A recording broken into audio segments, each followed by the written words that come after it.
Hey guys, sebchoof here. The Realm Rework is coming on the 23rd of the month, and I'm super damn excited. It's going to completely overhaul the experience of playing in the Realm for the better, though there are some concerning issues. So how are the realms changing exactly? Realms basically are staying fundamentally the same, but they're improving in ways to get rid of many aspects that players have considered like really boring and outdated. For example, no longer will you have the pleasure of killing 20 Ents to close a realm, so enjoy it now while you can. Instead, any enemy will contribute to the realm close depending on their strength, so you could close a realm just by killing pirates, but that would take you a million years. And now instead of giving you a hero's remaining amount, it has a realm score that goes up as you clear enemies, and when it gets to 100%, that's when the realm closes. One of the many issues that new players encountered in the old realms is if you're on a weak character, like for example you just got to level 20, sometimes you were immediately told to kill an avatar of the Forgotten King, literally one of the strongest enemies in the entire game, because the game didn't differentiate how strong a level 20 was, only if you were level 20 or not.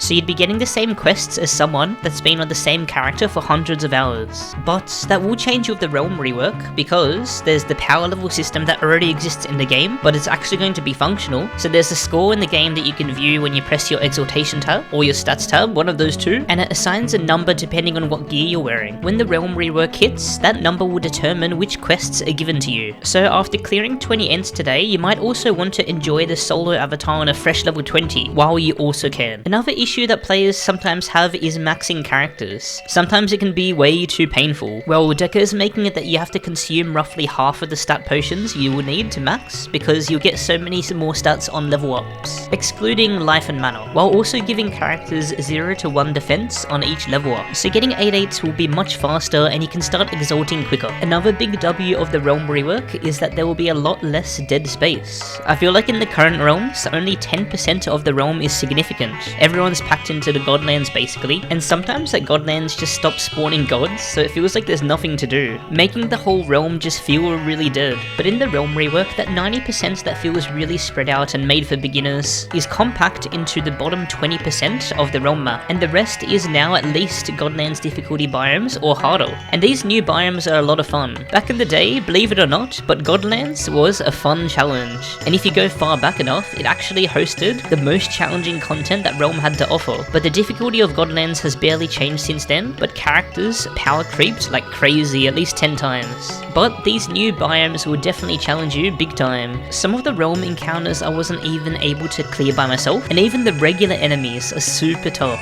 You can now even get life and mana potion drops from the event bosses because of how tough they are. There's even some cool secrets you can find within the realm. And guys, oh my god, there is fishing in the realm as well. And when you clear the fishing event, a cool boss spawns. But the fishing itself is such a big deal because this is the first instance of a non-combat event. They could make more of these non-combat events in the future, like a mining event for example, or a cooking event, or a foraging event, or even a puzzle like the one in the shadows. Stuff like that could make the game more casual in the easier areas. Now this is probably the most important change that's coming to the realm, but it's finally getting teleport towers, or beacons, which are points that you can teleport to in the realm without needing it to be another player. So that means if there's no one in the realm, you don't have to worry about walking for 10 minutes to get to enemies anymore, because there will be these stationary points that you can teleport to. And there is many of these points that you can teleport to, but you have to unlock most of them first by clearing an enemy that's guarding it. And then it becomes available to teleport to for the remainder of the realm's existence until it closes, and then a fresh one will appear where you have to open them up again. Unlocking the beacons is super fun, at least in the beginning, because it's super satisfying and it rewards your exploration. On top of all this, there's at least 10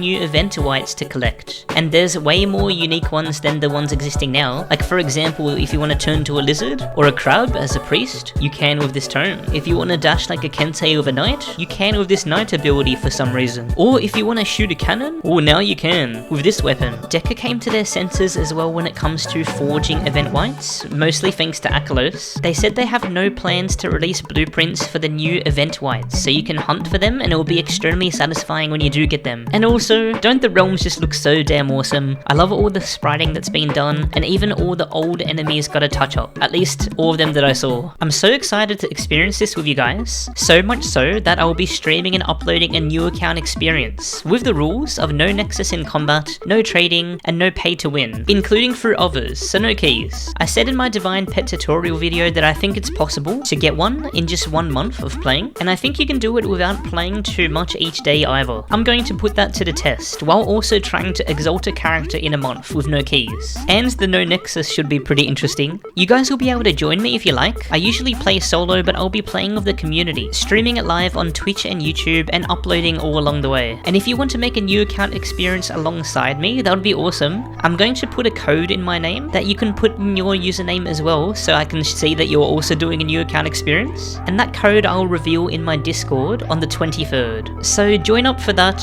and just an awesome community and the giveaways, and I do chat actively there. Now, people do have some concerns about the Realm Rework, and I don't blame them. It is a massive change to the game. One of the main concerns that I've heard a lot is that people will lose their nostalgia for the game, as it doesn't look exactly the same. But honestly, when I was playing it in closed testing, it still felt like the same old Realm. The old biomes and enemies are still there, but just packed into the bottom 20% of the map. And now you just have the option to go further beyond. Godlands won't be a thing anymore, but will you really miss it? To be honest, it's just grey floor. Now there's going to be more interesting spriting on the floor. All of the lower middle biomes are equal to Godlands in difficulty, and then it just gets more difficult as you progress north. Another concern that people had is that the Realm Rework won't kill discords, and to be honest, you're right, it won't. Exaltation dungeons will be more accessible in the Realm Rework still, because it's going to drop from more sources. But guys, you don't need to do discords. If you complain about discords and you're still doing them, you're trolling. You're doing yourself a disservice by doing them. Just pretend they don't exist. I started ignoring discords outright 2 years ago, and the game has never been more enjoyable for me. I know if you want to farm a specific dungeon, discords are the best way to do so by far, but farming a specific dungeon can also make the game get super boring super quick. I love the randomness of the realm, like having a set of dungeons you'd be willing to do, and going into them as you see them, instead of just spamming the same dungeon. You should give it another try, especially with the Realm Rework. Now here's some things that I am worried about. So if you didn't know, the soulbound system in Realm is extremely abusable. You can hit extremely tough and tanky enemies just a few times to get soulbound, spend less than 30 seconds on them, and you'll have the same loot chance as someone who's killed the boss halfway and spent 5 minutes at the boss fight. This is even more of a problem in the Realm, because you could just hit the boss a couple of times and then do something else until it's dead, or come at the end. Because bosses like the Avatar of the Forgotten King, the Steamworks Train, and the Lost Sentry can take 5 minutes, depending on your set.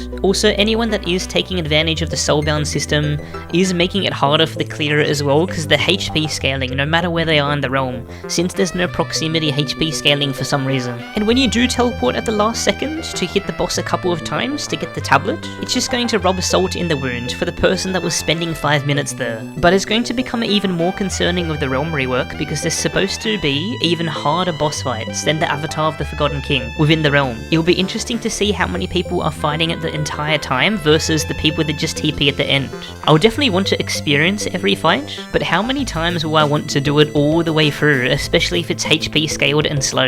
The game really needs a better loot system that somehow correlates with damage. Not saying it should be 1-for-1, but something along those lines, maybe taking advantage of the new power score system. Also, when I was rushing to the new event bosses, the really hard ones, I realized that Dragon will be back in full force, baby. Enemies are so aggressive in endgame biomes, and it looks like RotMG is going to have a field day, because I can only imagine how much more chaotic a single player can make these endgame boss fights by bringing more enemies into it. And even though I mentioned before that the maps are more dense with enemies, since there's more points of interest, if they don't increase the cap of players, I feel like you won't be seeing other players as often as you do now. Maybe that is by design, but I really like playing alongside others in an MMO game, so I'm really hoping they increase the realm capacity to like 120 people, while also reducing the amount of servers. And my last concern is that this update is releasing in an open beta state, which means that it could be used as justification for some things going wrong. The only other time that an update was released in an open beta state was the Exalt client,